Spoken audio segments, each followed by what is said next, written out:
beautiful person. I'm going to try and do it this way this time because I wanted to not look quite so weird on YouTube. Anyway, hopefully you can hear me. It's a little windy out here. I've just done my run/walk and the buds are coming out. It's a gorgeous day. It's like 20 degrees Celsius. I am a happy camper out here. So, anyway, when you play big enough, you will have haters. And that is actually what I typed today in a conversation with a person on LinkedIn. And it's quite amusing because that person who actually was being a bit of a hater on the company that I work with, based on nothing. He actually agreed with me, so that was kind of funny. But here's the fact. If you want to never have anybody say anything negative about you, then the only way to achieve that is to never do anything. Okay, let's be really clear on that. It is not possible to avoid haters if you are going to do anything of significance in the world. Okay, even people, hi Morse, even people like Marie Forleo, Gabby Bernstein, Rachel Hollis, I think these women are awesome.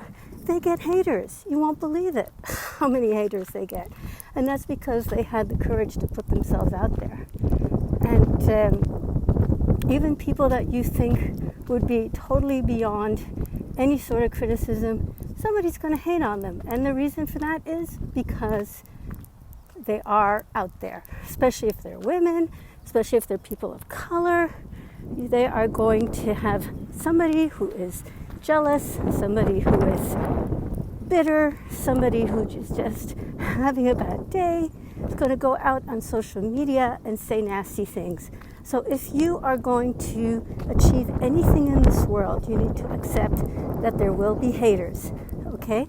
And it's okay.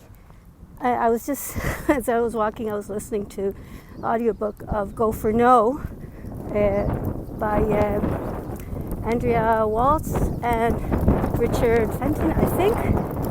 It's funny, sorry about it. I guess the wind is making it a little hard to hear me. Let me just bring the mic a little closer. There we go. It's funny, I don't quite remember their names, and they mention actually in their book, which is kind of funny, that people don't usually remember their names. They call them the Go For No people.